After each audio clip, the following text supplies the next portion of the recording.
नमस्कार. तर तुमचं पुन्हा एकदा स्वागत आहे माझ्या चॅनलवरती. आणि ह्या व्हिडिओचा टॉपिक असणार आहे की पावसाळ्यामध्ये आपण आपल्या स्किनची काळजी कशी घ्यायची. तर सध्या उन्हाळ्याकडून आपण पावसाळ्याकडे चाललो आहे आणि उन्हाळ्यामध्ये आपलं स्किन केअर वेगळं होतं. आता पावसाळ्यामध्ये आपली स्किन वेगळी आहे. काहींची जी स्किन ड्राय होती उन्हाळ्यात त्यांची आता नॉर्मल झाली असेल आणि काहींची नॉर्मल होती ती आता थोडीशी ऑइलीही होऊ शकते. पावसाळ्यामध्ये हवामानानुसार आपल्या त्वचेत सुद्धा बदल होत असतात आणि त्यामुळे आपण आपलं स्किन केअर सुद्धा थोडंसं बदललं तर आपली स्किन चांगली राहू शकते. तर त्यासाठी आपण काय केलं पाहिजे, तर हे सगळे टॉपिक आपण ह्या व्हिडिओमध्ये कव्हर करणार आहे. सो व्हिडिओ आवडला तर व्हिडिओला लाईक करा आणि चॅनलला सबस्क्राईब करा. तर पहिला पॉइंट असणार आहे की आपण आपल्या स्किनसाठी कोणता फेस वॉश वापरायचा. तर आता आपली स्किन जर ऑइली होतीये, जर आपली स्किन उन्हाळ्यात नॉर्मल होती आणि आता आपली स्किन ऑइली होत चाललीये, तर आपण असा फेस वॉश वापरला पाहिजे जो आपल्या स्किनचं ऑइल कंट्रोल करेल.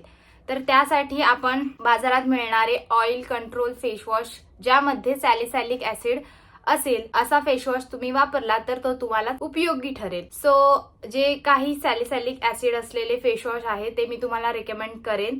बाजूला ते तुम्ही पहा किंवा डिस्क्रिप्शन मध्ये सुद्धा मी त्यांची लिंक देईन, तिथून तुम्ही चेकआउट करू शकता की असे कोणते फेस वॉश आहे ज्यामध्ये सॅलिसायलिक ऍसिड आहे आणि ते तुम्हाला पावसाळ्यात युजफुल होतील. तर सॅलिसायलिक ऍसिड काय करतं, तर सॅलिसायलिक ऍसिड हे आपल्या स्किन ला एक्सपोलेट करतं आणि जे आपले ओपन पोर्स आहेत किंवा आपल्या स्किनवरती ब्लॅक हेड्स आले आहेत, व्हाईट हेड्स आले असतील ऑइलमुळे, ते सगळे रिमूव्ह करण्याचं काम करतं. म्हणजे सॅलिसायलिक ऍसिड असलेले प्रोडक्ट जर आपण वापरले तर आपले ओपन पोर्स आणि ब्लॅक हेड्स, व्हाईट हेड्स हा प्रॉब्लेम कव्हर होऊन जातो.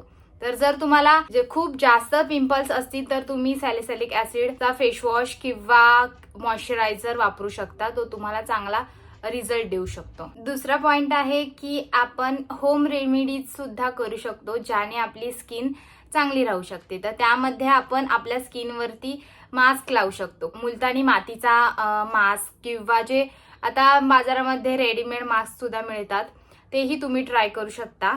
तर त्याच्याने सुद्धा तुम्हाला ऑइल कंट्रोल व्हायला मदत होईल आणि तुमची स्किन चांगली राहील. तिसरा पॉइंट असणार आहे की जर तुम्हाला एकदम जास्त पिंपल्स नाही येत आहेत आणि एखाद दुसरा पिंपल्स येतोय तर आपण पूर्ण चेहऱ्याला ट्रीटमेंट करण्यापेक्षा त्या एका पिंपल्स वरती जर ट्रीटमेंट केली तर ती जास्त फायदेशीर ठरते.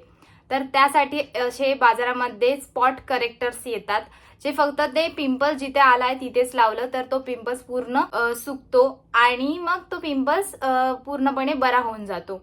त्याच्यामुळे पूर्ण फेस चेहऱ्यावरती आपल्याला ती ट्रीटमेंट करायची गरज पडत नाही. सो असे काही स्पॉट ट्रीटमेंट वाले प्रोडक्ट्स आहेत जे मी तुम्हाला सजेस्ट करेन, ते तुम्ही चेक करा आणि ते तुम्ही यूज करू शकता तुमच्या एखाद दुसरा जो पिंपल्स येतो त्यासाठी. पुढचा पॉइंट आहे ज्यामध्ये आपण आपल्या स्किनवरती मेडिकल मध्ये मिळणाऱ्या क्रीम्सचा उपयोग करून आपले पूर्ण जे पिंपल्स आहेत ते घालवू शकतो. अशा काही क्रीम्स आहेत ते डॉक्टर सजेस्ट करतात, ते मी तुम्हाला सजेस्ट करेन कारण माझी सुद्धा डॉक्टरकडे ट्रीटमेंट झाले आहेत. त्याच्यामुळे मला माहिती आहे की डॉक्टर कोणत्या क्रीम सजेस्ट करतात. ज्या मला सजेस्ट केल्यात मी त्या तुम्हाला सजेस्ट करेन आणि हवं तर तुम्ही तुमच्या डॉक्टरकडे जाऊन सल्ला घेऊन सुद्धा या क्रीम्स वापरू शकता. सो या 2-3 क्रीम आहेत ज्या डॉक्टरांनी मला सजेस्ट केलेल्या, त्या मी तुमच्यासोबत शेअर करते. जर ह्या क्रीम तुम्हाला डायरेक्ट यूज नसतील करायच्या तर तुम्ही नक्कीच डॉक्टरकडे जाऊन त्यांचा सल्ला घ्या आणि मगच या क्रीम यूज करा किंवा तुमच्या स्किन कंडिशननुसार डॉक्टर तुम्हाला दुसरी क्रीम सजेस्ट करू शकता, ती तुम्ही यूज करू शकता. पुढचा पॉइंट आहे की तुम्ही तुमच्या स्किनसाठी बेस्ट करू शकता की तुम्ही तुमची स्किन एका चांगल्या डॉक्टरला दाखवू शकता.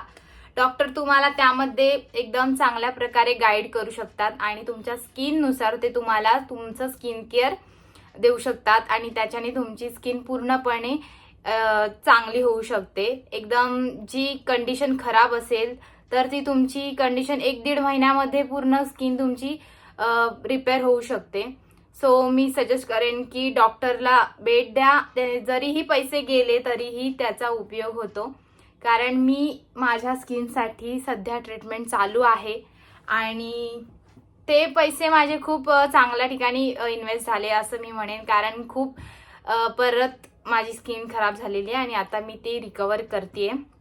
तुम्ही येणाऱ्या व्हिडिओमध्ये पण पाहू शकता की मी अजूनही मेकअप करायला सुरुवात नाही केली आहे.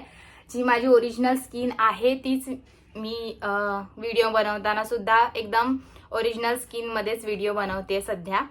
सो नक्कीच तुम्ही डॉक्टरला भेट देऊन त्यांच्याकडून स्किन केअर घेऊ शकता तुमचं. नेक्स्ट पॉइंट आहे की तुम्ही भरपूर पाणी प्या, जेणेकरून आपल्या शरीरातील जे टॉक्सिन्स आहेत ते निघून जातील आणि तुमची स्किन चांगली राहील आणि त्याच्यामुळे तुम्हाला लवकरात लवकर रिझल्ट दिसतील तुमच्या स्किनमध्ये. तर पुढचा पॉइंट आहे सिरम. काही लोक व्हिडिओज बघून सिरम वापरायला चालू करतात आणि ॲक्ने असतील आणि व्हिटॅमिन सीचा सिरम वापरायला चालू करतात. तर तसं न करता तुम्हाला जो प्रॉब्लेम आहे त्याच्या रिलेटेड जर तुम्ही सिरम वापरले तरच तुम्हाला इफेक्ट येणार आहे. लोकांना म्हणजे व्हिडिओमध्ये दाखवलं जातं की लगेच इफेक्ट आला, वाव, 1 आठवड्यात त्यांचे सगळे प्रॉब्लेम्स कव्हर झाले. तर असं काही नसतं. त्यांच्या कंडिशननुसार ते सिरम ते वापरत असतात. तर आपल्याला जर खूप जास्त पिंपल्स असतील तर अजिबात व्हिटॅमिन सीचा सिरम वापरायचा नाही. व्हिटॅमिन सीने एकदम स्किन खराब होत जाते जर तुम्हाला पिंपल्स असतील. जर पिंपल्स असतील तर व्हिटॅमिन सीचा सिरम वापरायचा नाहीये.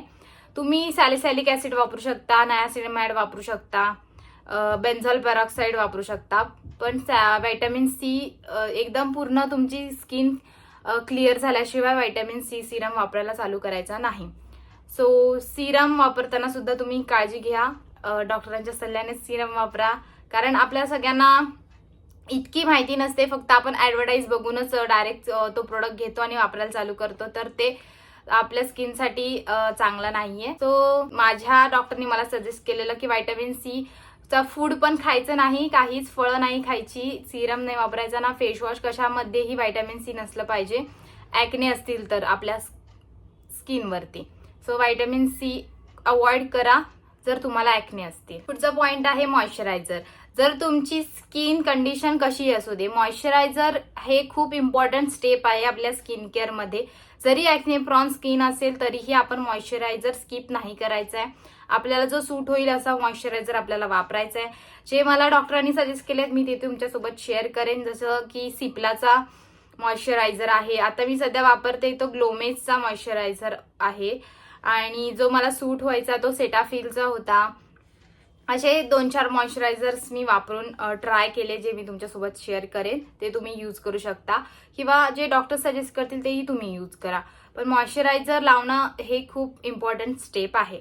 नेक्स्ट आहे सनस्क्रीन. तर सनस्क्रीन बद्दल ही सेमच कंडिशन आहे. सनस्क्रीन स्किप नाही करायची आहे. पावसाळा असला तरी थोड्या प्रमाणात तरी सनस्क्रीन तुम्ही लावा. चांगल्या ब्रँडची किंवा ब्रँड नसला तरी जी सूट होईल अशी सनस्क्रीन तुम्ही लावा.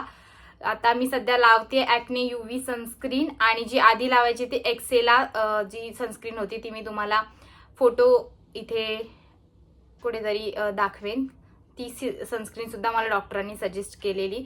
सो ती मी यूज केली आहे आणि ॲक्ने UV मी सध्या यूज करते. सो ही सनस्क्रीन सुद्धा तुम्ही दररोज यूज करा, ज्याने तुमची स्किन कंडिशन खूप चांगली राहील. नेक्स्ट स्टेप मध्ये आहे की night care routine. Creams, night creams आपण यूज करू शकतो. आपली स्किन रात्री रिपेअर मोडला असते, त्याच्यामुळे आपण जे रात्री प्रोडक्ट लावतो त्यांचा आपल्या स्किनवरती चांगल्या प्रकारे इफेक्ट येतो. सो सध्या मला डार्क स्पॉट्स आहे, त्याच्यामुळे मी कोजिक ऍसिड वाली क्रीम वापरतेय. जर तुम्हाला तुमची स्किन एकदम नॉर्मल असेल, काही प्रॉब्लेम नाहीये, तर तुम्ही रेटिनॉल वापरू शकता, ज्याच्याने रिंकल्स, फाईन लाईन्स नाही दिसत किंवा ते कमी होतात. अशी तुम्ही क्रीम वापरू शकता.